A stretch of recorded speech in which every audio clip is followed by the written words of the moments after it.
सुनील तटकरेजी यांना अर्थातच काळजी वाटली, जर टेक्निकल फॉल्ट झाला असेल तुम्ही म्हणताय, तरी अर्थातच चिंताजनकच विषय.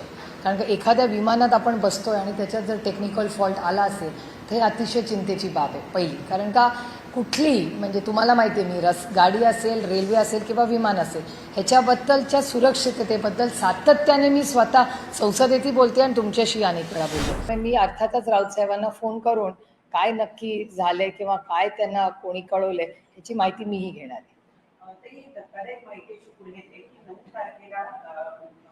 उपमुख्यमंत्री सुनेत्रा पवार, खासदार पार्थ पवार, खासदार सुनील तटकरे यांनी मुंबईतून दिल्लीला प्रवास करत असताना पुन्हा एकदा VSR ऑपरेटिंग जी कंपनी आहे त्या कंपनीच्या विमानाचा प्रवास ते करत होते.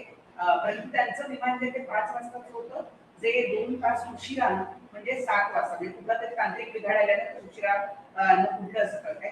वारंवार ज्या कंपनीचा विमानातील अपघात अजित पवारांचा झाला त्याच विमान कंपनीच्या ऑपरेटिंग सिस्टमने म्हणा किंवा विमानाने म्हणा प्रवास करणं हे कितपत योग्य वाटतं तुम्हाला? कारण त्याच्यावर आरोप करताय आणि ते तुमचं कुटुंबीय सुद्धा आहे. कुटुंबीयमध्ये तुम्हाला काळजी वाटते नेमकं काय? नाही 2-3 महत्त्वाच्या गोष्टी आहेत. मला खरंच याची माहिती नाही, कारण का म्हणजे असं झालं असेल हे मी तुमच्याचकडून ऐकते. त्याच्यामुळे अर्थातच तुम्हाला ज्यांनी कोणी सांगितलं असेल मला म्हणजे मला तर पार्थ किंवा वहिनी किंवा सुनील तटकरेजी यांना अर्थातच काळजी वाटली, जर टेक्निकल फॉल्ट झाला असेल तुम्ही म्हणताय, तरी अर्थातच चिंताजनकच विषय. कारण का एखाद्या विमानात आपण बसतोय आणि त्याच्यात जर टेक्निकल फॉल्ट आला असेल तर हे अतिशय चिंतेची बाब आहे पहिली. कारण का कुठली म्हणजे तुम्हाला माहिती आहे, मी गाडी असेल, रेल्वे असेल किंवा विमान असेल, ह्याच्याबद्दलच्या सुरक्षिततेबद्दल सातत्याने मी स्वतः संसदेतही बोलते आणि तुमच्याशी अनेक वेळा बोलले. आता ही जी कंपनी आहे ह्याच्याबद्दल आरोप प्रत्यारोप होत राहत आहेत, पण 2-3 महत्त्वाचे मुद्दे आहेत. म्हणजे आता ते खरंच वहिनी त्या विमानाने गेल्यात का नाही मला माहिती नाही, कारण का माननीय प्रधानमंत्र्यांनीच एक आवाहन केलं आहे सगळ्यांना ऑस्टेरिटीचं, म्हणजे कमी खर्चात. त्याच्यामुळे महाराष्ट्र सरकार अजूनही प्रायव्हेट विमानाने जाते का नाही याचं किंवा हेलिकॉप्टरने जाते, ताफे तुमच्या चॅनलवर दिसतात, त्याच्यामुळे ताफे अजून फिरतायत हे दिसतंय. पण प्रायव्हेट विमानाने वहिनी गेल्या का नाही किंवा कोणी हेलिकॉप्टर हे सरकार वापरतंय का नाही मला ह्याची माहिती नाही. पण माननीय प्रधानमंत्र्यांनी आम्हाला सगळ्यांनाच सांगितलेलं आहे की सगळ्यांनी सगळे खर्च कमी करा, आणि तो प्रयोग आम्ही सगळेच प्रांजळपणे करतोय. कारण का हा विषय वहिनी प्रायव्हेट विमानाने गेल्या हा नाही आहे, हा लार्जर कॉन्टेक्स्टसाठी आहे.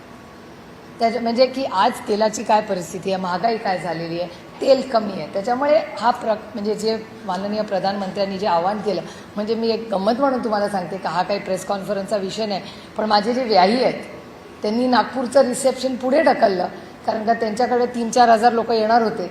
मग त्यांचं म्हणलं की माननीय प्रधानमंत्र्यांनी जे आवाहन केलं त्याच्यामुळे मग आपण लग्न आता आहे ठरलंय तर आपण करूया वेळेवर, पण रिसेप्शन कधी करता येतं, तर रिसेप्शन लखानी फॅमिलीनी पुढे ढकललं आहे, ऑस्टेरिटी माननीय प्रधानमंत्री म्हणाले म्हणून. त्याच्यामुळे हे प्रायव्हेट प्लेन किंवा हेलिकॉप्टरचं काय मला माहिती नाही, पण 3-4 महत्त्वाच्या गोष्टी आहेत की खरंच ते विमानाने गेले का नाही हे मला माहिती नाही, त्याच्यात टेक्निकल स्नॅग आला का नाही हे मला माहिती नाही, पण जर टेक्निकल स्नॅग आला असेल तर हे चिंताजनक आहे. आणि या चार्टर्स आणि ह्याचा मेंटेनन्सचा वारंवार हा उल्लेख आणि डेटा सांगतो.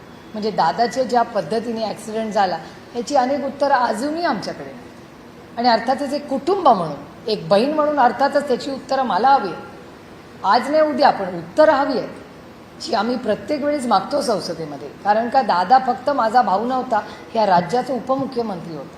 ज्या पद्धतीने ते क्रॅश झालं, मग मेंटेनन्सचा प्रॉब्लेम होता का, मग त्याला जबाबदार कोण, ह्याची उत्तरं तर द्यावी लागतील. आज माझा भाऊ गेला, उद्या दुसऱ्या कुणाच्या घरावर हा दिवस येऊ नये. पण माननीय प्रधानमंत्र्यांनी सांगितलेल्या गोष्टी ह्या टेक्निकल प्रॉब्लेम्स हे चिंताजनक आहे. आणि मी स्वतः वहिनींना ई प्रेस झाल्यावर नक्की त्यांच्याकडून माहिती घेईन, कारण काही चिंताजनक आहे की आपल्या कुटुंबातली एक व्यक्ती जर एखाद्या चार्टरने जात असेल आणि त्याच्यात टेक्निकल स्नॅग झाला असेल तर हे अर्थातच चिंताजनक आहे.